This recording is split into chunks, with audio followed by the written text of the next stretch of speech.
말씀은 골로새서 3장 12절부터 17절까지 말씀, 나눠드린 또 우리 그 순서지 안에도 있습니다. 우리 함께 찾으셔서 교독하도록 하겠습니다. 골로새서 3장 12절에서 17절까지의 말씀, 제가 12절 말씀 먼저 읽고 우리 함께 교독하도록 하겠습니다.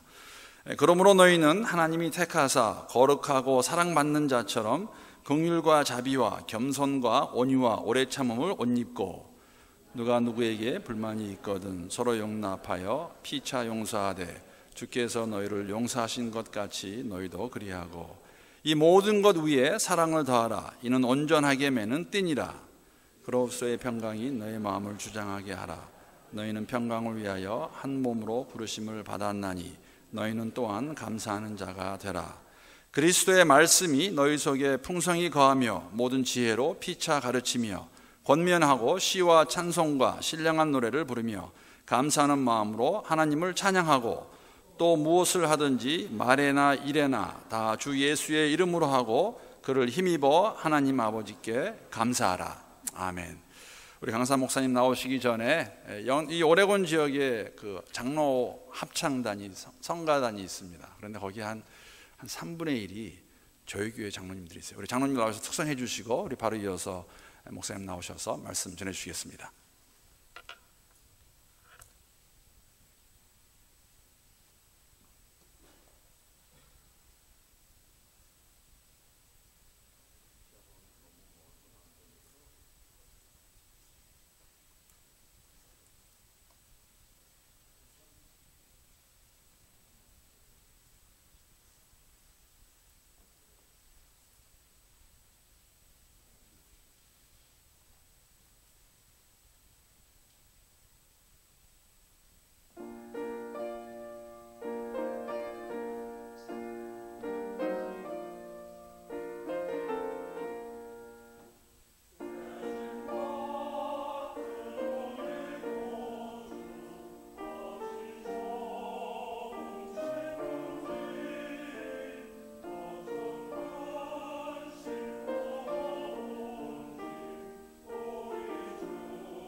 강대상이 커서 좋네요. 배가 가려져요. 네. 오늘 이렇게 1박 2일에 우리 자녀들과 함께 시간을 함께 하는 것을 보니까 참 너무 좋습니다. 왜냐하면 사람에게 있어서 추억이라는 것은 굉장히 중요하거든요. 평생 그림같이 남습니다. 우리 이민 생활하면서 자녀들하고 언어 문제, 이런 그 문화 문제 때문에 부모 자식 간에 소통하지 못하는 경우가 많은데요. 같은 믿음 안에서 함께 모여서 이렇게 같은 시간을 공유하고 가진 달란트들을 서로 나누면서 기뻐하고 하나님께 영광 돌리는 이것들은 평생 머리에 남아 있을 겁니다. 그래서 이런 시간들을 가능하면 자주 가지면 좋을 것 같아요. 저희 교회도 이렇게 전교인 수양회를 꽤 오랫동안 했었는데요. 이제 아이들이 다 커가다 보니까 더 이상 하기가 힘든 그런 상황이 됐는데, 우리 포틀랜드 영락교회는 아직도 이것이 가능해서 너무 좋습니다. 우리 자기 일생에 남는 이 좋은 그림들, 기억들이 일생에 정말 필요한데, 만약 그런 어릴 때 혹은 부모님들과 가까운 사람들과 공유한 그런 추억들이 많은 사람들은 행복한 사람들이에요. 저는 저희 아버님에 대한 좋은 인상을 갖고 있습니다. 왜냐하면 아버지에 대한 첫 인상이 뭔가 하면 거기에 뚝섬이나 아마 한강일 것 같은데요. 제가 아주 어렸을 때 아버님이 저를 안고 강물에 있는 장면이 최초의 기억이에요. 제 아버님에 대해서. 그래서 항상 뭔가 두려움인 이 물가에 아버지 품에 안겨서 안전하다는 느낌이 평생 저희 아버님께 대한 어떤 신뢰, 안정감 이런 거를 갖게 됐던 것 같아요.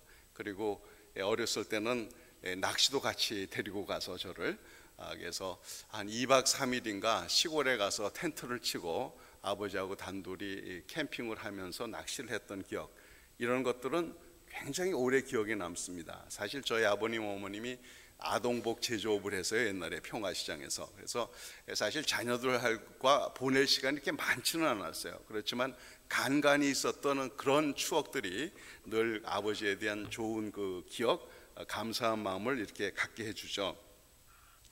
사실 대부분의 부모는 다 자기 자녀들에게 좋은 기억을 남겨주기를 원합니다. 자녀 안 사랑하는 부모가 어디 있겠어요. 늘 가능한 대로 좋게 대해주고 좋은 기억들, 추억을 남겨주려고 애를 쓰죠. 그런데 문제는 살다 보면 서로 부딪히고, 그렇죠? 피차 상처 주는 일도 있다는 거예요. 부모가 자녀들에게 꼭 상처 주겠다 결심하고 주는 게 아니라 툭 한마디 내던진 게, 또 그냥 자기 기분에 못 이겨서 남편한테 받은 어떤 열받는 일을 말 한마디 자녀에게 던지는 것이 엉뚱한 말로 나가서 그게 이제 상처가 되는 그런 경우도 있어요. 또 우리가 살아가면서 식구들 가운데, 특히 이 형제 자매 간에도 그런 일들이 있습니다. 오늘 아침 이 사람의 기억에 대한 그런 얘기를 드렸는데요. 이런 것들이 오랫동안 무의식이든 의식이든 남아 있거든요. 그러면서 우리가 학교 동네에서, 또 같은 동네에서, 학교에서, 직장에서 의도하든지 의도치 않다든지 이렇게 기분 나쁘게 만드는 경우, 화를 내게 만드는 경우가 있어요. 여러분 그런 경험 있으세요, 없으세요? 네, 있으면 한번 이렇게 보시고, 없으면 이렇게 하시고, 잘 모르겠으면 이렇게. 네. 그 사람이 살다 보면은 늘 좋을 수가 없거든요. 또 내가 남한테 상처를 주는 경우도 있고, 남이 나에게 상처를 주는 경우도 있습니다. 그래서 오늘 본문 말씀에 보면 13절에 누가 누구에게 불만이 있거든 하는 얘기가 나와요. 이게 지금 골로새 교인들에게 한 이야기입니다. 여러분이 골로새서가 성경 중에서 제일 안 외워지는 책이라는 건 다 아시죠? 골로새서.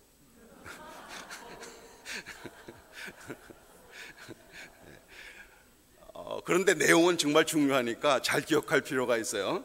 근데 보면 누가 누구에게 불만이 있거든요. 교인들에게 하는 이야기입니다. 교인들도 같이 하나님을 믿는 하나님의 자녀들 가운데도 서로 불만이 있을 수 있다는 거예요.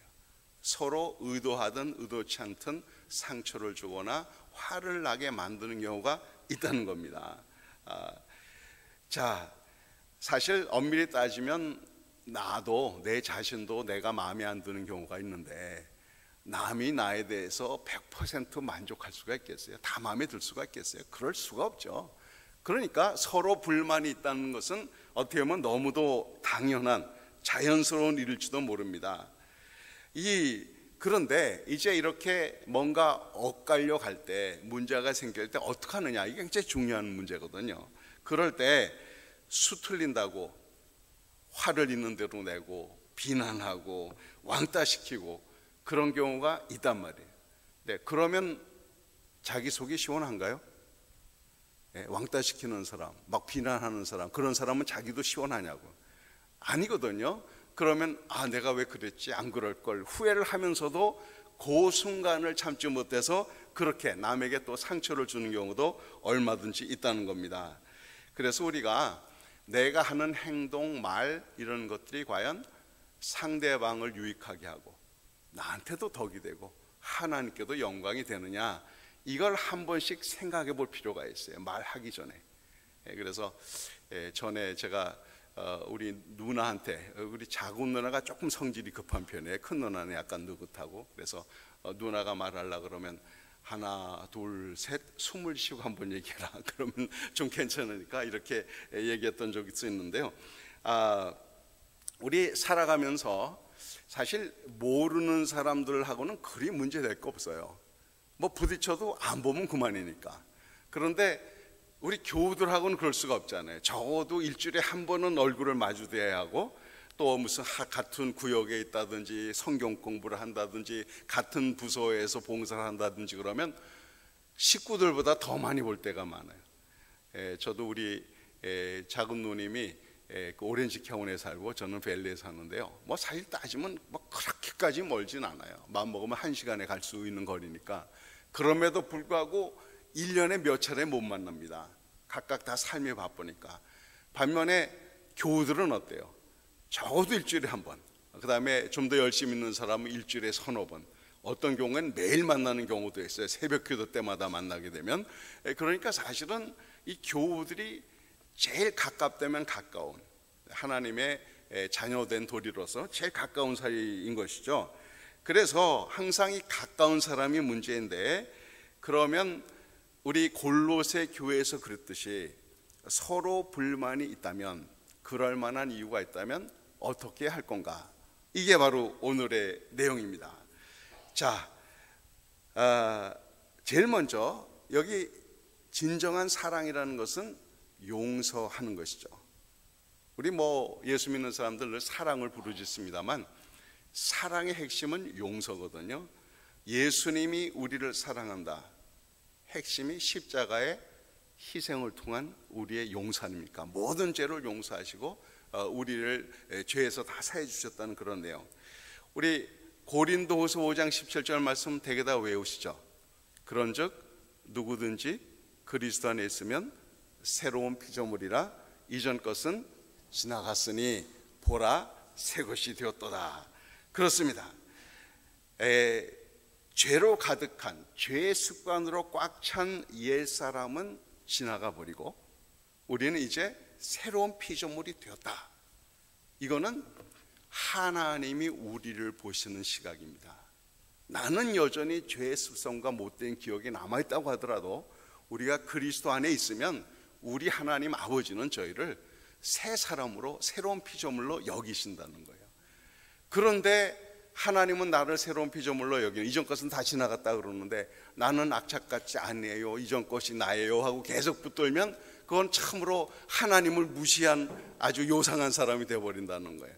그러니까 우리는 주님이 보시는 시각으로 나도 보고 하나님의 시각으로 너도 보고 이렇게 해야 돼야지, 과거에 나한테 이런 짓 했지 괘씸한 하고 딱 이러고 있으면 이거는 하나님과는 영 반대되는 그런 시각으로 보는 거거든요. 그러면 그것이 나도 너도 피차 괴롭히는 일이 되어버린다는 겁니다.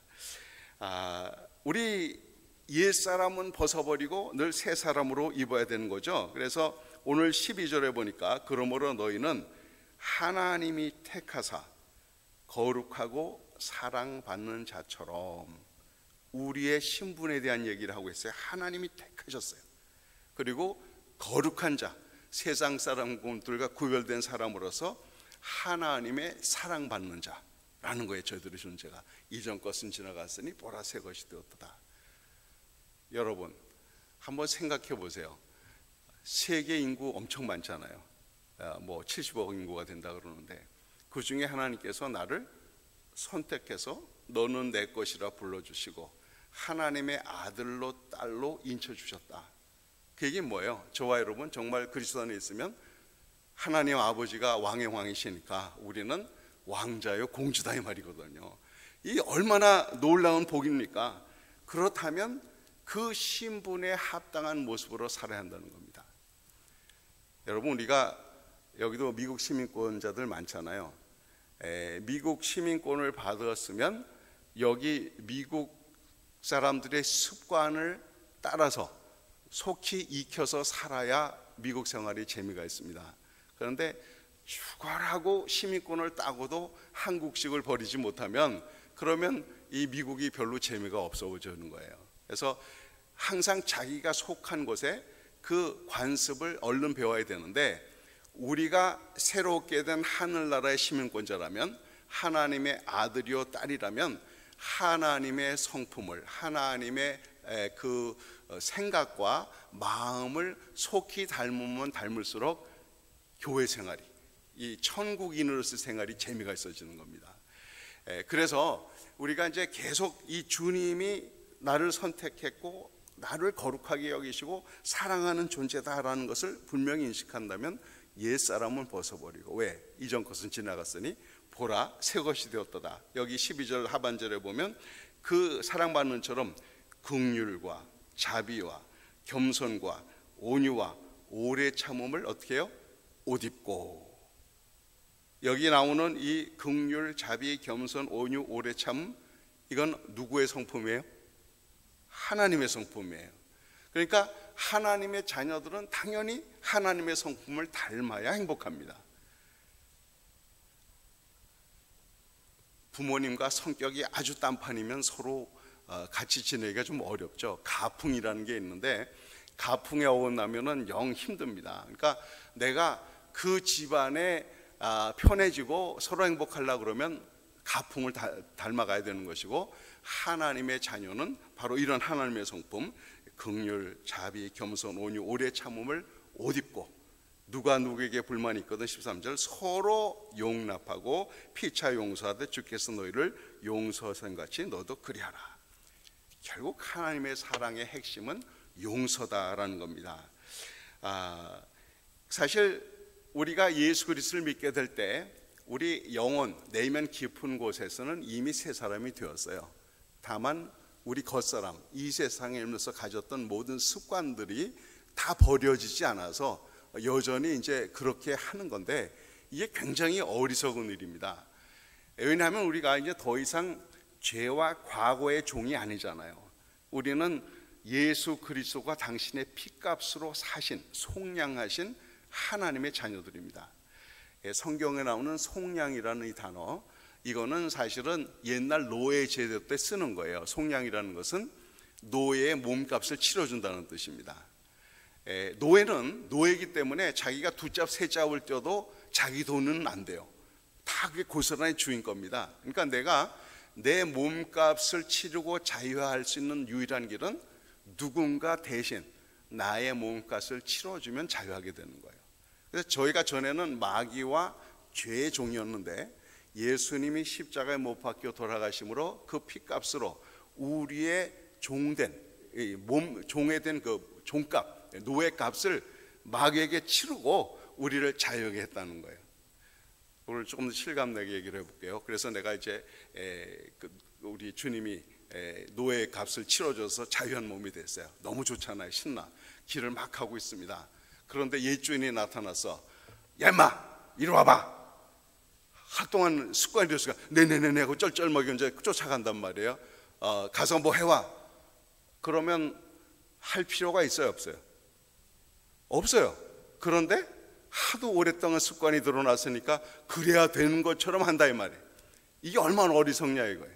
이 얘기가 뭔가, 우리가 이미 옛사람에 대해서는 자유함을 얻었고 그리스도께 속한 사람이 됐는데 여전히 옛 주인의 명령에, 그 부추김에, 그 강요에 따라간다고 하면 그것은 대단히 어리석은 자라는 거예요. 그러니까 우리는 이전 것은 지나갔으니 보라 새 것이 되었다. 그러니까 이제는 우리를 피값으로 하신 그분께 억지로가 아니라 자원하는 마음으로 이제 주님을, 하나님의 성품을 닮아가야 한다는 그런 이야기입니다. 그런데 그 성품의 핵심이 바로 용서라는 거예요. 우리 어떤 사람에게 대해서 불만이 있고 마음에 안 든다, 또 심지어는 주는 것 없이 미운 사람이 간혹 있어요, 없어요? 내놓고 말은 못하시네. 있네. 예. 그야말로 주는 것 없이 미운 사람이 있어. 뭔가 안 맞는 사람이 있어.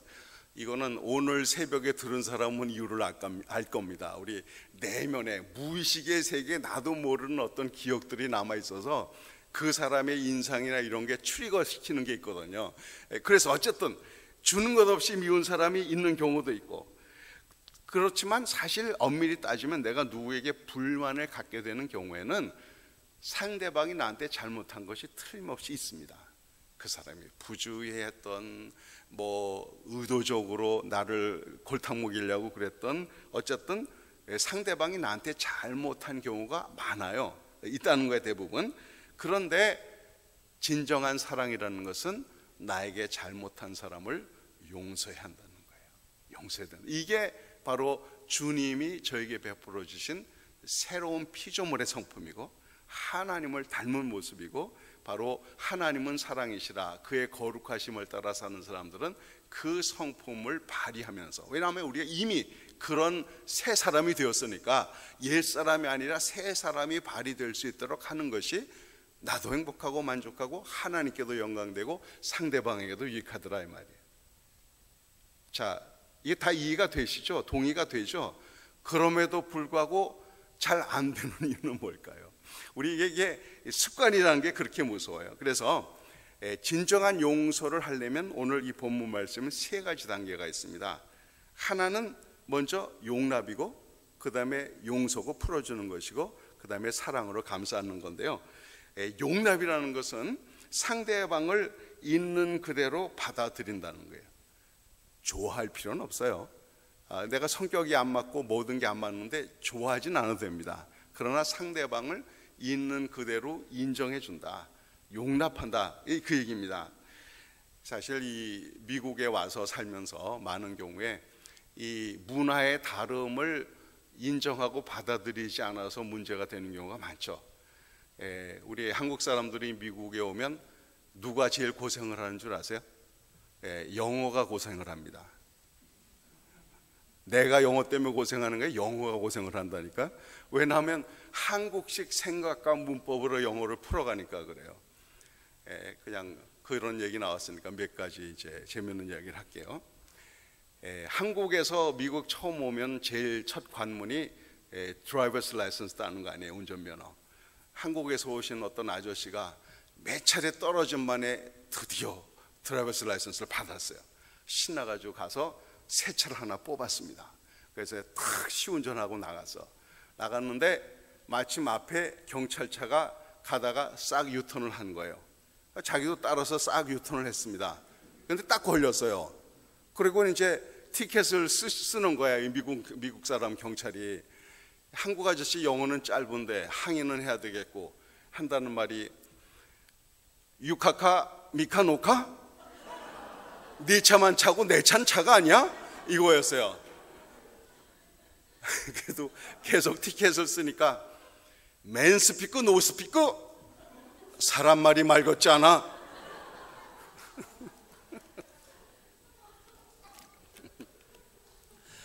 그래도 계속 티켓을 쓰니까 이게 세게 나가서는 안 되는가 보다 생각을 하고는 한다는 말이, Look at me once, 한 번만 봐주세요.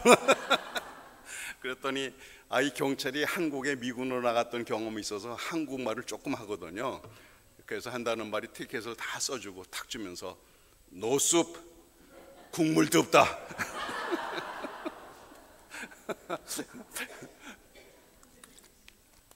그래가지고는 이제 티켓을 받아들고 티켓 주고 가는 경찰, 미국 경찰에서 한다는 말이 See you later. 두고 보자. 그렇게 얘기했다는 겁니다. 사실 이게요, 우스운 얘기긴 한데 할 법한 얘기 아닙니까? 이게 한국식으로 영어를 하면 이렇게 된다는 거예요. 기왕 얘기가 나왔으니까. 여러분 그 사오정 아시죠? 사오정이 왜 띨띨한 줄 아세요? 잘못 듣고. 사오정이 사는 동네에 소원을 들어주는 동굴이 있었답니다. 그래서 이제 거기서 뭐 10만 불 필요하거나 무슨 뭐 장가를 가고 싶거나 하면 소원을 말하면 들어주는데 요령이 있어요. 거긴 가서 반드시 질문 형태로 소원을 빌어야 됩니다. 10만 불 줄래? 이런 식으로. 그런데 이 사오정이 띨띨하니까 가서 나 장가 가게 해주세요, 나 장가 가게 해주세요. 아무리 해도 저 소원을 안 들어주니까 화가 나가지고 기먹었냐? 그래서 이제 귀를 잘 못 듣게 됐다는 이런 얘기인데요. 이 사오정이 띨띨한데 학교 영어 시간에 이제 공부를 하는데 선생님이 이제 열심히 가르치니까 아이들이 다 필기를 하잖아요. 혼자서 필기를 안 하는 거예요. 그래서 선생님이 사오정에 물었습니다. 야 사오정, 너 왜 필기를 안 해? 그러니까 안 보이는데요. 그런 거예요. 안 보인다고. 선생님 놀래가지고 너 눈이 몇인데? 이 선생님 너 보면 모르세요? 눈이 2개죠? 이런 거예요. 눈이 몇인데 그러니까 선생님이 기억했어요. 야 임마, 나는 그 말이 아니고 그 뭐지? 내 눈이 얼마냐고 그랬더니 어이 선생님 웃음말도 다 하시네. 눈이 얼마나냐? 안 팝니다 눈. 이런 거예요. 그래서 선생님이 너무 화가 나가지고 야 임마, 내 말은 네 눈이 나쁘냐고 그랬더니 사오정 한다는 말이 아이 선생님도 눈이 뭐 착하고 나쁘고 그런 게 있겠습니까? 이런 거예요.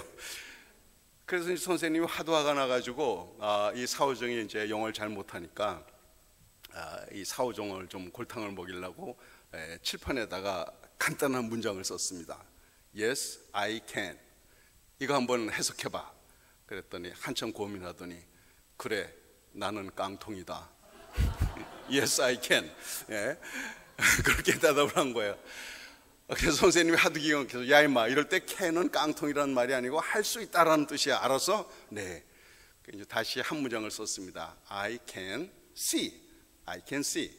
썼어요. 한번 해석해봐. 그랬더니 나는 할 수 있나 보다.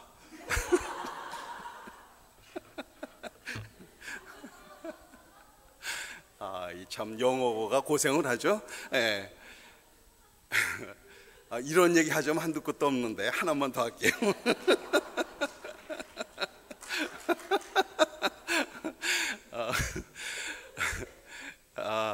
두 개만 더 할게요.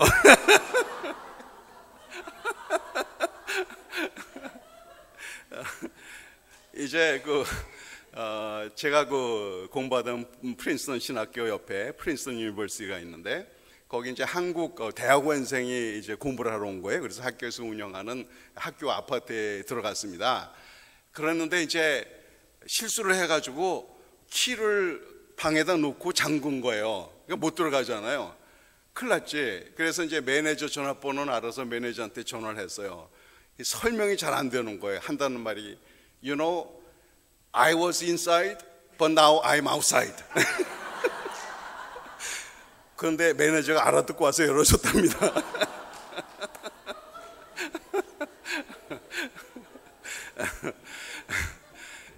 또 한 번은 이제 한국 사람이 미국에 이민 온 지 1년 정도밖에 안 됐는데 한국에서 친구 5명이 보러 놀러 온 거예요. 그래서 자기 미니밴에다가 태우고 6명이 이제 밥을 먹으러 나갔는데 마침 맥도날드로 갔어요. 막 맥도날드에 사진들은 다 있으니까 다 주문한 것까지는 좋았는데 꼭 나중에 묻잖아요. For here or to go? 묻잖아요. 얼른 못 알아들은 게 What? 그랬더니 For here or to go? 그런 거야. 그랬더니 그러더니 얘들아 일로 봐봐. 4사람은 여기 있고 2사람은 절로 가래. For here to go.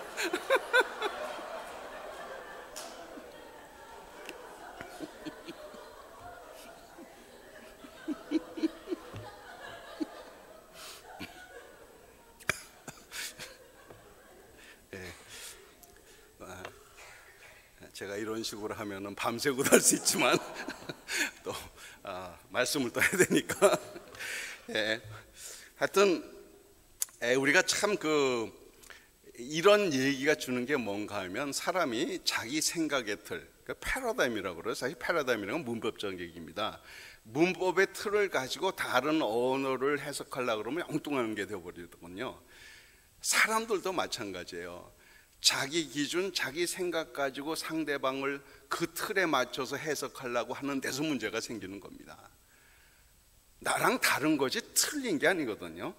그런데 많은 경우에 우리 한국 사람 말 자체가 틀리다고 얘기를 해요. 틀린 게 아닙니다. 다만 다를 뿐이지. 하나님은 우리를 얼마나 다양하게 만드셨어요. 생김새도 다르고 가진 능력들도 가지각색이고, 이러면 내가 아직 경험해보지 못하고 나는 그렇게 생각해보지 못하고 난 그렇게 감정적으로 표현을 못 해봤다고 할지라도 그 사람이 그러면 꼭 좋아할 필요는 없지만 그럴 수도 있겠다 라고 용납을 한다면, 서로의 다름을 인정해 준다면 많은 문제들이 해결이 됩니다. 근데 우리는, 미국은 사실 다양하지 않습니까? 살아가는 인종들도 다양하고 개성도 다양한데, 우리 한국 사람들은 묘하게도요, 많은 경우에 자기가 이민 온 그때로 생각이 딱 고정되는 경우가 있어요. 60년대 이민 온 사람은 한국의 60년대 생각, 80년대 이민 온 사람은 한국의 80년대로 생각이 고정되어 있습니다. 그게 이제 여러 가지 이유가 있는데요. 어차피 미국 주류에 완전히 동화되어서 살 수는 없잖아요. 그러니까 내 것이라도 지키겠다라는 보수적인 생각이 주로 많습니다. 그래서 뭔가 새로운 것을 배우기보다는 자기의 고정관념을 계속 이렇게 고집하는 경우가 참 많다는 거예요. 그런데 오케이, 내가 나의 문화와 내 생각을 고집하는 것은 fine, 좋습니다. 그런데 자기의 어떤 문화와 환경에서 이렇게 만들어진 생각을 가지고 내 아들도 내 딸도 이래야 된다라고 강요를 하기 시작하면 문제가 생긴다는 거죠. 우리 사실 이 미국에 살아가는 이민 1세대들이 2세들과 갈등하는 많은 이유가 바로 그런 것들입니다. 다름을 인정해 주시지 않는다는 거. 그러나 한 발자국 물러서서 용납해 주기 시작하면 많은 문제들이 일단 풀려가요. 그러니까 누구한테 불만이 생기고 관계에 어려움이 생기기 시작하면 한번 스스로 그걸 물어보세요. 내가 지금 옳다고 생각하는 것이 정말 절대적인 것인지 아니면 다르게도 볼 수 있는 것인지를 한번 생각해 봐야 한다는 거예요. 우리 신학적인 것도 그래요. 어떤 사람은 그 어떤 자기 고집 세우는데요. 근래에 제가 속한 노회에 이제 시찰회라는 게 있는데, 거기 목사님 한 분이 답답한 얘기를 하더라고요. 교회 일을 열심히 하고 도와주던 사람인데 어느 날 갑자기 그 666 뭐 이런 거 여러 개 꼽혀가지고 설랑 이거 받으면 안 된다는 거, 칩 여러분들도 아시네. 베리칩 이거 받으면 안 된다는 거를 극구 주장하는데, 목사님은 베리칩이라는 꼭 그런 것이 아닐 수 있다. 그 다음부터는 딱 돌아서 가지고 목사님을 그렇게 어렵게 한다는 거예요. 그러니까 이 신학적인 것도 그래요. 보면 하나님은 절대적이지만 하나님에 대한 우리의 이해는 절대적이 아니거든요. 성경은 절대적이지만 성경의 해석은 절대적인 게 아닙니다.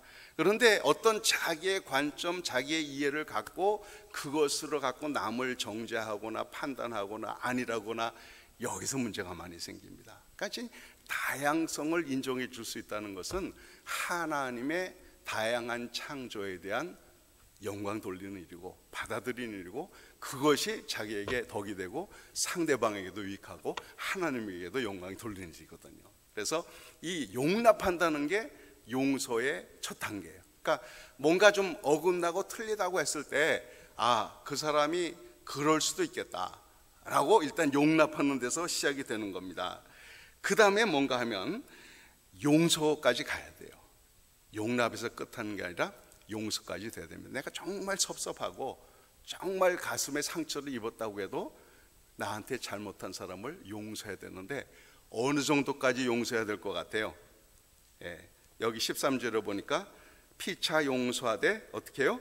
주께서 너희를 용서하신 것 같이 너희도 그리하고.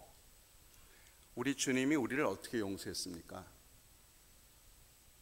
우리가 당할 죄의 형벌을 주님이 대신 당하기까지 용서를 하셨어요. 이게 주님의 용서입니다. 내가 가슴이 아프고 내가 손해를 보고 내가 답답하고 할지라도 그 탓을 상대방에게 돌리지 않고 내 것으로 삼는 것, 내가 희생하는 것, 그게 용서라는 거예요. 그게 진정한 용서입니다. 아니, 예수님이야, 예수님이니까 그렇지만 사람이 어떻게 그럴 수 있냐고. 옛사람은 안 됩니다. 그러나 그리스도 안에 새로운 피조물이 된 사람은 할 수 있어요. 진실로 진실로 내게 이르니 내 말을 듣고 나를 믿는 자는 나의 하는 일을 저도 할 것이요 이보다 큰 일도 하리라 라고 예수님이 요한복음 14장 12절에 말하고 있습니다. 예수님을 진정 나의 구세주로 믿는다면, 그리고 그분께서 또 다른 보혜사 성령을 보내주셨는데 성령 충만하다면 주님이 하신 일을 할 수 있다는 겁니다. 그게 내 인격 내 실력으로는 안 되죠.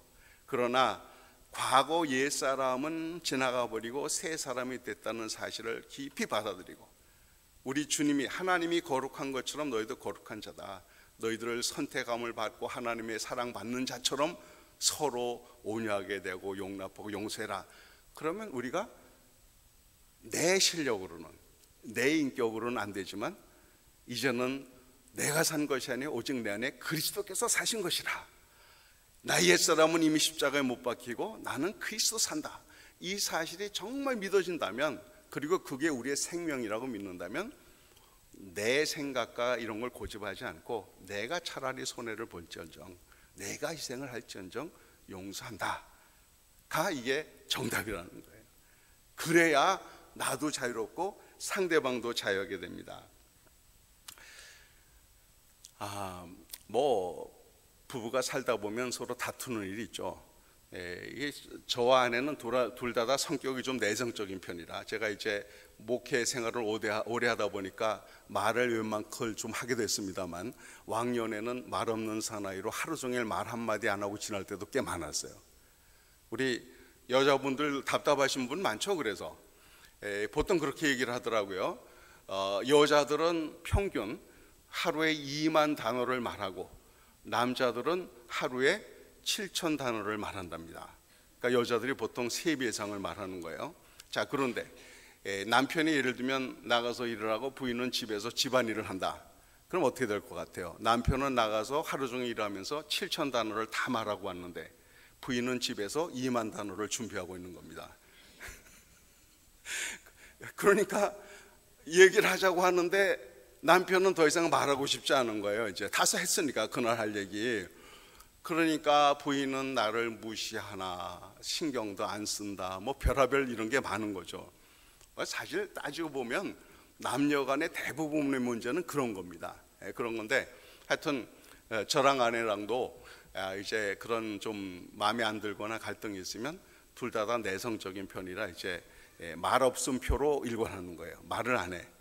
아까 말씀드렸지만 저희가 4대가 한 집에 살았거든요. 그러니까 어른들 앞에서 싸울 수는 없지 않습니까?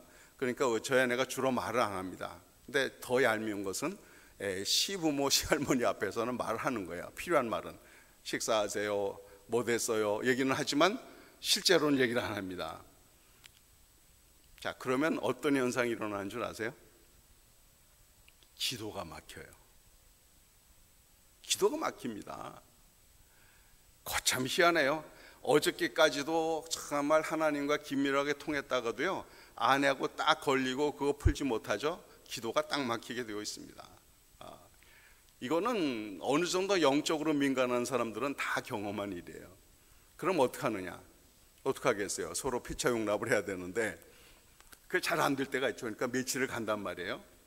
그러다가 어느 순간 갑자기 막혔던 게 딱 풀어지는 느낌을 가질 때가 있어요. 언제 그런 것 같아요? 아내 쪽에서 용서를 베풀면, 그러면 드디어 이게 다시 막혔던 게 통합니다. 그래서 우리 그 성경에서도 보면 하나님 앞에 예물을 드리려다가 누구에게 형제에게 원망 들을 만한 일이 생각나거든 어떡하라? 예물을 제단에 놔두고 가서 서로 사화하고 그에 와서 제단에 제물을 드리라는 거예요. 왜? 막힌 게 있으면 여기도 막히게 돼 있다는 거예요. 사람끼리 막히면 하나님과도 막힙니다. 그러니까 막힌 사람과의 관계를 해결해야 하나님 앞에 드리는 제사가 하나님과 통하게 돼 있다는 겁니다. 그래서 이제 아까 말씀드린 대로 어떨 때는 아내 편에서, 어떨 때는 제 편에서 먼저 이렇게 우리 서로 말 안 하고 있었다가도 한쪽에서 이렇게 용서를 베풀면 이 막혔던 게 딱 풀리는 그 느낌을 가져요. 그래서 우리 그 마태복음 16장에도 나오죠. 예수님이 이제 제자들에게 묻습니다.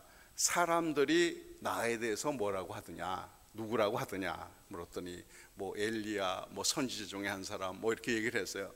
그러면 너희들은 나를 누구라고 하느냐? 그랬을 때 베드로가 멋진 고백을 하죠. 뭐라고 해요? 주는 그리스도시요 살아계신 하나님의 아들이니다. 너 참말 잘했다. 근데 이게 네가 알아낸 게 아니고 아버지께서 너를 알게 했다. 이런 얘기를 하면서 이제 너는 베드로라, 베드로라고 얘기하면서 이 반석 위에 교회를 세우리니 음부의 권세가 결코 이기지 못하리라 하면서 중요한 말씀을 하세요. 내가 너에게 천국 열쇠를 준다. 그러면서 너희가 무엇이든지 땅에서 매면 하늘에서 매일 것이요 땅에서 풀면 하늘에서 풀리리라. 굉장히 중요한 이야기입니다. 사람들끼리 메어지면 하늘에도 메어져요. 사람들끼리 풀어지면 하늘에서도 풀려집니다. 이게 이제 그 마태복음 18장에 용서에 관한 문제도 같이 언급이 됩니다. 누가 잘못한 사람이 있으면 처음에는 혼자 가서 얘기를 하는 거예요. 그래서 화해가 되면 좋은데 네 말을 안 듣거들랑 두세 명 증인으로 데려다가 같이 얘기를 하고 그것도 안 되면 교회 얘기하고 교회 얘기도 안 되면 그 다음에 이방인처럼 여겨라. 그런 얘기를 하면서 똑같은 이야기를 합니다. 그 마태복음 16장에 했던 너희가 무엇이든지 땅에서 매면 하늘에서 매고 땅에서 풀면 하늘에서 풀리리라. 그 얘기를 하면서 너희 두세 사람 땅에서 무엇이 합심하여 기도하면 하나님 아버지께서 들어주신다. 즉 막힌 것이 없이 풀려 합심을 하게 되면 분명히 기도의 응답이 있다라고 이렇게 말씀을 하시는 거예요. 그러니까 사실은 이 얘기는 뭔가 하면 내가 용납하고 용서해 줄 사람을 용서하지 않으면 어떤 문제가 생겨요? 내가 묶인다는 거예요. 상대방도 묶이지만 나도 묶여요. 그러니까 주님이 용서하라고 말씀하신 것은 사실은 상대방을 위해서가 아니라 그 말씀을 듣는 주님의 제자들에게, 주님을 따르는 사람들에게 명한 겁니다. 왜? 우리들의 유익을 위해서. 용서하지 않으면 우리들이 막히거든요. 매입니다. 그래서 이제 그런 얘기를 듣고는 베드로가 아주 용감하게 얘기하죠. 자, 나에게 잘못한 사람을 몇 번이나 용서해 줘야 할까요? 7번입니까? 그 얘기는 뭐예요?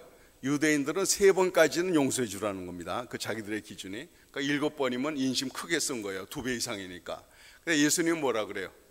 그게 아니라 70번씩 7번이라도 용서해라. 그럼 그걸 또 숫자로 따지는 분이 계셔서 490번. 그러니까 490번까지 용서해주고, 그게 아니라 그 말은 계속 한계 없이 용서해줘라 그 얘기거든요. 그러니까 이 얘기는 사실은 이 하나님의 사랑의 핵심은 용서고, 우리 이 신앙생활에서 나에게 잘못한 자를 용서해 준다는 이거를 하지 않으면, 이 풀지 않으면 결코 내 영혼, 내 막힘도 풀리지 않게 되어 있습니다. 이게 영적인 원리예요. 그래서 내가 진정 자유하기 위해서 자유를 베푸는 겁니다. 내가 자유하게 해서 상대방의 자유를 베푸는, 그래야 피차 풀리고 피차 행복해지고 피차 자유롭게 되는 거예요. 참 이 용서가 얼마나 중요하냐는 뭐 우리 인생에 수없이 많이 경험하는 건데요. 어쨌든 조금 더 이제 말씀을 나누면, 여기 이제 오늘 본 말씀에 보면 용납하고, 그러니까 다른 점을 인정하고 한 걸음 더 나가서 용서하고 어느 정도 주께서 우리를 용서하는 것 같이 우리도 서로 용서를 해야 될 것이고요. 그 다음에 이 모든 것 위에 14절 보면 뭐라고요? 사랑을 더하라. 이는 온전하게 매는 띠니라 라고 했어요. 헐렁한 바지 입고 혁대 안 띠면 어떻게 돼요?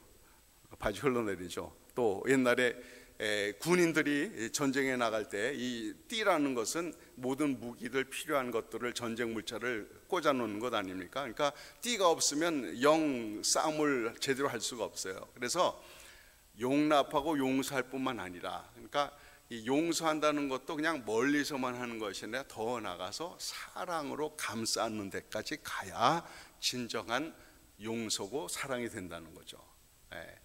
이게 우리 주님의 명령입니다. 여러분 어떠세요? 이런 얘기 들으면 너무 신나고 기쁩니까? 마음에 부담이 됩니까? 마음에 부담이 되죠. 그래야 마땅하다라는 것은 인정하면서도 이거 뭐 내가 어떻게 그렇게까지 할 수가 있는가라는 생각이 들 수가 있다는 거예요. 그런데 이제 우리 인생에 있어서 용서와 용납이라는 것이 얼마나 중요하냐. 저는 간혹 TV 프로그램 가운데 좀 유의해서 볼 만한 프로그램들이 있어요. 유익한 것들이 간혹 있거든요. 그 중에 하나가, 이제는 뭐 더 이상 방영을 안 합니다만, 차인표 씨가 MC를 하는 땡큐라는 프로그램이 있었습니다. 혹시 그거 보셨던 기억이 있으신 분? 저 굉장히 즐겨 봤는데, 아시다시피 차인표 씨가 좋은 크리스천 아닙니까? 그래서 이제 거기에 이런 서로 이제 톡쇼인데 일종의 이야기하는 내용들이 굉장히 의미심장하고 이렇게 받아들일 만한 게 많았어요. 이제 그 땡큐 프로그램 중에 한 번은 거기 이제 여러분이 나왔는데, 여러분이 잘 아시는 가수 백지영하고 그 다음에 용재 오닐, 비올리스트 있죠. 용재 오닐이 있었고, 그 다음에 표창원이라는 사람이 나왔습니다. 저는 이 표창원이라는 사람을 그 프로그램에서 처음 봤는데요. 이 표창원이라는 사람은 전직 경찰이고요, 경찰대 교수를 하고 있고, 그 다음에 그 범죄자들의 프로파일을 이렇게 연구하는 프로파일러로 이제 일하는 사람이었어요. 근데 이 표창원 씨가 경험을 얘기한 것 가운데 하나가 아주 저한테 굉장히 인상적이었습니다. 그게 뭔가 하면 신창원이라고, 우리 경찰은 표창원, 범죄자는 신창원, 같은 이름이 창원이에요. 그런데 이 무기수였습니다. 이 무기수였던 신창원이가 탈옥해서 2년 6개월을 숨어 지나가다가 결국은 다시 검거가 됐어요. 체포가 됐는데, 그때 이제 경찰인 프로파일러인 이 표창원 씨가 신창원이를 이제 인터뷰를 했습니다. 했더니 나이도 1살밖에 차이가 안 나요. 경찰 표창원보다 이 범죄자 신창원이 1살 어립니다. 그리고 이렇게 인터뷰를 해보니까 자라온 환경이 그리 다르지 않다는 것을 발견을 했습니다. 사실 이 경찰이 된 표창원 씨도 그리 행복하지 못한 어린 시절을 지났어요. 왜냐하면 부모가 늘상 싸우는 그런 분위기였답니다. 그래서 어릴 때부터 말썽을 많이 부렸대요. 그런가 하면 범죄자가 된 신창원이는 어머니가 일찍 돌아가시고 너무나 가난했고, 아버지가 자기를 잘 돌보지 못하는, 그러면서도 굉장히 엄한 아버지였는데요, 학교에 육성회비 돈을 못 낼 지경이었답니다. 근데 나중에 이 범죄자가 된 신창원이 이제 이런 얘기를 했어요. 제가 따옴표로 얘기를 합니다. 지금 나를 잡으려고 군대까지 동원하고 엄청난 돈을 쓰는데 나 같은 놈이 태어나지 않는 방법이 있다. 내가 초등학교 때 선생님이 너 착한 놈이다 하고 머리 한 번만 쓸어 주었으면 여기까지 오지 않았을 것이다. 5학년 때 선생님이 이 쌍놈의 새끼야, 돈 안 가져왔는데 뭐하러 학교 와, 빨리 꺼져 하고 소리쳤는데 그때부터 마음속에 악마가 생겼다. 신창원이 907일의 고백이라는 그 저서에서 남긴 이야기입니다. 아니, 육성회비 없는 게 아이 잘못입니까? 그거를 선생님이 막 이렇게 욕을 해가면서 아이에게 그렇게 한 게 상처가 되고 세상에 대한 반항심이 되고 결국은 범죄자가 돼버린 거예요. 사실 이렇게 범죄자가 된 것도 동네에서 이제 이 아이가 좀 작은 도둑질을 했는가 봐요. 그런데 이제 동네 어른들이 그것을 보고 그 아버지한테, 신창원의 아버지한테 얘기를 했답니다. 그랬더니 아버지가, 이 엄격한 아버지가 자기 아들을 데리고 파출소로 간 거예요. 그래가지고 이 아이가 소년원에 들어가고, 그게 이제 범죄자 인생이 시작이 되어버린 겁니다. 자꾸 불어나서 이렇게 이제 무기수가 이제 되어버린 건데요. 반면에 나중에 경찰이 된 표창원도 사실 어린 시절이 그렇게 행복하지 못했어요. 아까도 말했듯이 부모가 맨날 다투는 그런 환경에서 자라서 분노와 이게 마음에 가득하고, 쩍하면 아이들하고 싸우고, 심지어는 도둑질까지 했다는 겁니다. 그 톡쇼에서 그 얘기를 하는 거예요. 그랬는데 이 표창원이에게 삶의 계기는 어땠느냐? 고등학교 3학년 때 어쩌다 보니까 학생회 무슨 임원이 됐던가 봐요. 뭐 그런 게 있었는지. 그런데 좀 맹랑한 제안을 했습니다. 표창원이, 고3짜리 학생이 선생님들과 이제 공속 회의를 할 때 학생이 이제 학교 측에다가 제안을 한 거예요. 뭐냐? 우리 학교에다가 흡연실을 만들어 주십시오. 고등학교 3학년짜리 학생이 선생님들한테. 왜냐? 애들이 너나 할 것 없이 화장실에 숨어서 담배를 펴대는데, 어떤 놈은 재수 없어서 걸려가지고 정학을 당하고, 어떤 놈은 운이 좋아서 그냥 넘어가고, 이건 공평치 않다. 차라리 학교에서 흡연실을 만들어줘서 정학에서 흡연을 하게 하고, 대신 흡연이 얼마나 나쁜지 교육을 해 주십시오. 그것이 오히려 선도하고 막는 길입니다 라고 이렇게 맹랑한 제안을 한 거예요. 다른 선생님은 기가 막혔죠. 그랬는데 그 담임 선생님이, 표창원의 담임 선생님이 아주 그냥 호랭이 선생님으로 유명한 공수부대 출신인 그런 그 담임 선생님인데, 너 이따가 교무실로 와, 이런 거예요. 그래서 이제 표창원이 겁이 나가지고 교무실로 갔습니다. 이제 빠따 맞았다, 이제 이런 생각하고 갔겠죠. 그랬는데 선생님이 오히려 빠따를 때리는 대신에 하는 말이, 야, 네가 한 얘기가 어느 정도 일리는 있다. 그렇지만 내가 옳다고 믿는 것이 이 객관적으로 일반적으로 옳은가 한번 생각해보고 말하고 행동해봐라. 그럼 인생이 달라질 것이다. 자, 이게 표창원에겐 그 터닝 포인트였습니다. 그래서 분노가 많았지만 화를 내려가 그러다가도 선생님 말을 생각해서 이게 일반적으로, 그리고 참 이렇게 객관적으로 옳은가 라고 한번 생각해보고 말하고 행동하면서 점점점 삶이 달라져서 영국 유학까지 가고, 결국은 이렇게 경찰대학 교수도 된 이런 상황이 된 거예요. 어떻게 보면 똑같이 좋지 않은 환경에서 자란 두 사람입니다. 이름도 비슷하고 나이도 비슷한데, 한 사람은 완전히 범죄자가 되어버렸고 한 사람은 경찰이 되었어요. 차이는 뭡니까? 자기를 용납해주고 용서해준 사람이 있느냐 없느냐, 그 차이였던 거거든요.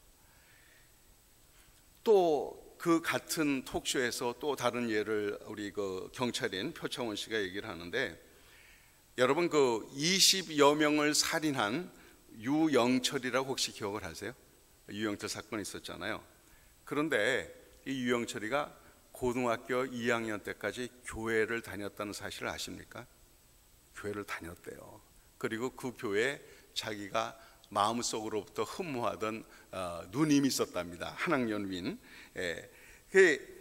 그 집에 갔다가, 놀러 갔다가 그 누나의 기타를 들고 나온 거예요. 뭐 자기 얘기로는 훔치려고 하는 것이 아니라 너무 부러워서 한번 쳐보고 돌려주려고 갖고 나왔다는 겁니다. 그런데 그 누나의 아버지가 요 놈이 집에 오는 게 안 좋은 거예요. 그래서 경찰에 신고를 해버렸습니다.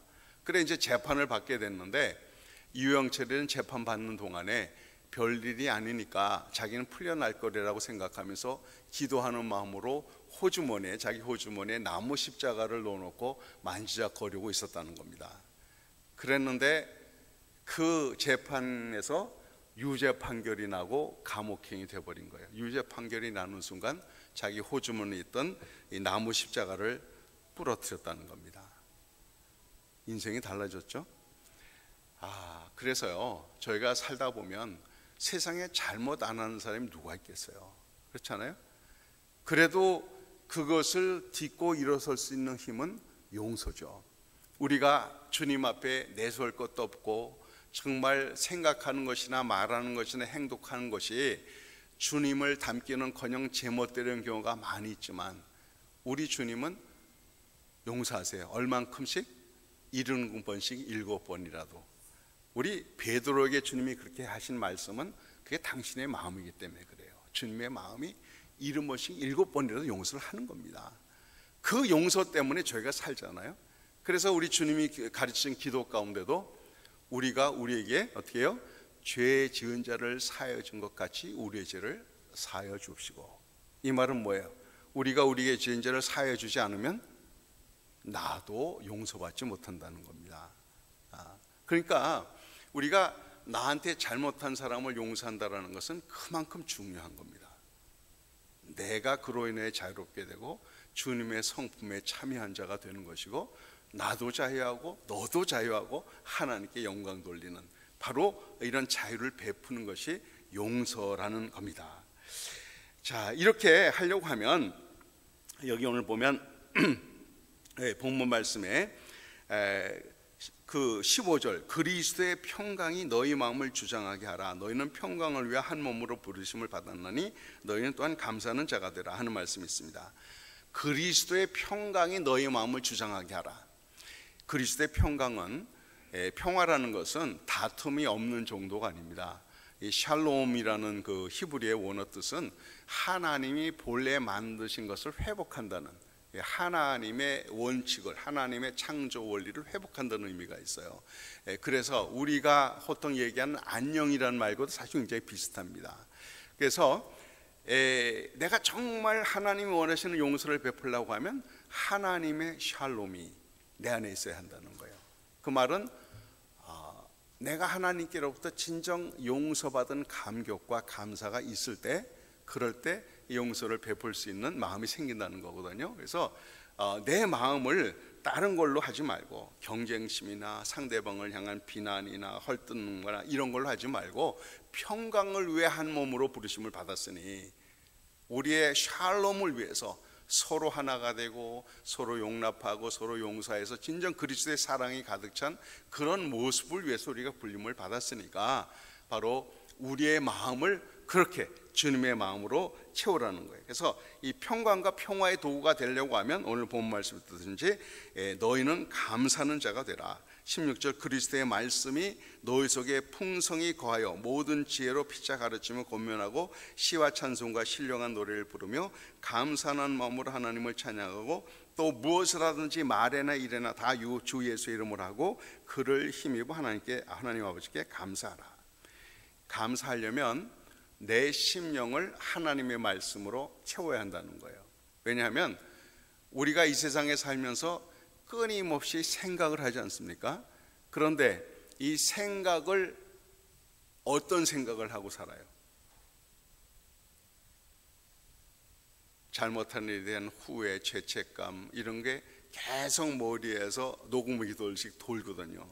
또 자기가 괘씸한 생각이 들면은 괘씸한 마음이 그 다음엔 미워하는 마음이 되고 미워함이 되면 그 다음에는 꼴보기도 싫고 이래서 이런 거는 이 부정적인 생각을 자꾸 자기 머리에 마음에 주입을 하면 그게 점점 더 커집니다. 우리 어떤 그 닐 워렌이라는 박사의 연구에 하면 사람이요 1분간에 이 프로세스 할 수 있는 단어가 몇 단어쯤 되는 줄 아세요? 1분간 1300단어를 프로세스 할 수 있답니다. 그렇게 머리가 빨리 돌아간대요. 그런데 그거를 자꾸 미워하는 마음, 부정적인 생각 이런 걸로 계속 돌리면 그것에 의해서 살게 돼요. 마음에 쌓인 것이 말로 나오고 행동으로 나오게 되어 있습니다. 그러니까 마음에 선한 것을 계속 쌓으면 선한 게 나오는 것이고 잘못된 것을 계속 쌓으면 잘못된 게 나오거든요. 그래서 우리가 이런 정말 자유하게 하려면 내 마음을 하나님의 말씀으로 자꾸 채워야 한다는 거예요. 말씀 읽고 외우고 묵상하고 또 생각하고 이렇게 주님의 생명의 말씀으로 계속 채우면 우리 심령에 쌓인 선으로 선한 게 나오는 것이고요. 괘씸하다, 그거 뭐 때문에 못 살겠다, 미워 죽겠다 이런 생각을 계속하면 그걸로 이제 또 가득 차서 그거의 행동과 말로 나오게 되어 있습니다. 여러분 어떻게 사시기 원하세요? 내가 악한 자의 도구가 되길 원하세요? 아니면 하나님의 도구가 되길 원하세요? 하나님의 도구가 되길 원하죠. 또 피차 자유하길 원하죠. 그러면 피차 자유를 베풀어야 합니다. 자, 그래서 제가 뭐 하고 싶은 말은 많지만 시간도 많이 갖고, 사실 이런 내용들은요 듣고 넘어가면 아무 소용이 없어요. 이런 거는 실천을 해야 됩니다. 그래서 땅에서 무엇이 매면 하늘에서 매고 땅에서 불면 하늘에서 풀린다고 했으니까 이 시간 이 용서를 실천하는 수 있도록 제가 한 걸음씩 인도를 해드리겠습니다. 그래서 여러분이 혹시 그 사이에 쌓였던 것이 있으면 이 시간 다 풀어놓는 그런 기회가 되길 바랍니다. 우리 반주 하시는 분 어디 계신가요? 계신가요? 좀 피아노를 좀 쳐주셔서 저 뒤에 오시네 열심히. 네. 두 분 계신가요? 이렇게 하려고 그럽니다. 자, 이제 제가 말씀을 드리면 일단 나한테 잘못한 사람을, 그래서 내가 상처받은 사람이 있으면 그 사람을 떠올리세요. 이렇게 합니다. 떠올리되 내 앞에 있다고 생각을 하세요. 그 사람이 내 부모일 수도 있어요. 내 형제 자매일 수도 있습니다. 교우일 수도 있고요. 또 직장 동료일 수도 있어요. 아니면 과거 언젠가 나한테 상처를 준 사람일 수도 있어요. 우리 아침 그 새벽 시간에 왔던 사람들은 저희 교회에서 그 힐링 코드를 하면서 나이가 75세 되신 우리 집사님이신데 자기는 다 잊어버렸다고 생각하는데 힐링 코드를 하는 동안 마음속 깊이 숨어있던 뭐 기억이 하나 튀어나왔습니다. 40년 전에 자기에게 엄청난 물질적인 손해를 끼친 친구였어요. 친구라고 생각했는데 말하자면 사기를 친 거예요, 이 집사님한테.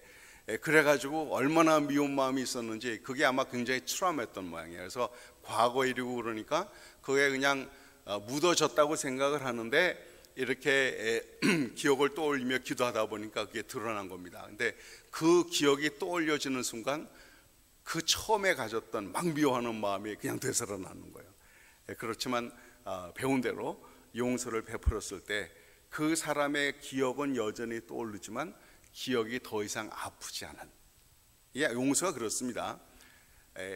용서를 하게 되면 기억조차 없어지진 않아요. 그러나 기억과 연계된 부정적인 감정들, 격한 감정들은 없어지게 됩니다. 이게 이제 용서를 했다는 증거가 되거든요. 그래서 이제 제가 알려드릴 테니까 그렇게 되면 나한테 잘못한 사람을 떠올리고 내 앞에 있다고 생각하고 그때 꼭 하고 싶었던 얘기를 하세요. 그때 내가 나한테 이렇게 말한 것, 나한테 이렇게 준 피해, 이런 걸로 해서 내가 얼마나 속이 상하고 얼마나 내가 고생스럽고 아팠는지 아느냐. 미처 직접 못했던 말을 앞에 있다고 생각하고 하시라 이 말이에요. 이렇게 하지만 나는 주님의 명령을 따라 또 내가 자유하기 위해서 너를 용서한다라고 선포를 해버리세요.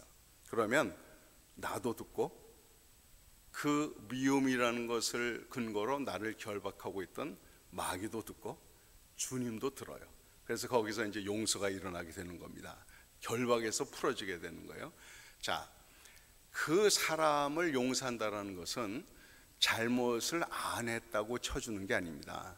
잘못한 건 잘못한 거예요. 못되게 한 건 못되게 한 겁니다. 그러나 진정한 심판관은 하나님만 하실 일이죠. 내가 아니거든요. 그리고 내가 미움으로 계속 결박하고 있으면 그것 때문에 내 자신이 결박을 당하고 있는 거예요. 과거에 당한 아픔은 과거로 족하지.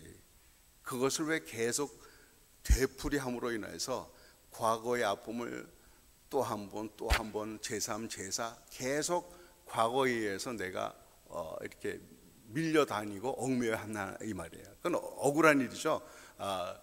어리석은 일입니다. 그러니까 이렇게 하고 용서를 베풀고 또 다른 사람이 있다면 또 그렇게 하고 이렇게 해서 시간을 드릴 테니까 그 사람이 내 앞에 있다고 생각하고 하고 싶은 얘기, 쏴주고 싶은 이야기도 좋고요. 하고는 그러나 주님의 명령을 따라 내가 자유하기 위해서 너를 용서하노라라고 선포를 하십시오. 이해가 되셨죠? 네. 그럼 그럼 우리 한번 피아노 좀 크게 쳐주시고 서로 목소리가 안 들도록 뭐 부르짖으며 할 필요는 없지만 적어도 자기 귀에 자기 소리가 들릴 정도는 하고 뭐 옆에 사람이 들을까 생각하면 이름을 정확히 말은 안 해도 됩니다. 자기가 이렇게 떠올리기만 하면 되니까. 그러나 이제 앞에 있다고 생각을 하세요. 이거 하나의 방법이긴 합니다만 제가 여러 차례 실제로 효과가 있는 것을 봤기 때문에 말씀드리는 거예요. 한번 제가 기도를 하고 우리 실행을 하도록 하겠습니다. 주님, 우리를 자유하게 했으니 진정 자유함 가운데 살며 더 이상 과거에 얽매이지 않는 진정한 자유인이 되기를 원합니다. 우리 주님이 우리를 용서하셨듯이 우리도 또한 나에게 잘못한 자를 용서함으로 인하여서 이제 더 이상 과거에 얽매이지 않고 또 하나님의 역할을 대신하려고 하는 어리석은 자가 아니라 모든 것을 주님의 손에 맡김으로 인하여서 진정한 자유함을 얻는 저희들이 되기를 원합니다. 이 시간 무의식에 숨겨진 것이라고 할지라도 기억나게 하시고 진정한 용서를 베푸는, 그래서 진정 자유를 얻는 귀한 시간이 되게 하여 주시옵소서. 우리 주의 성령께서 역사하시며 인도하여 주시옵소서. 예수의 이름으로 기도합니다.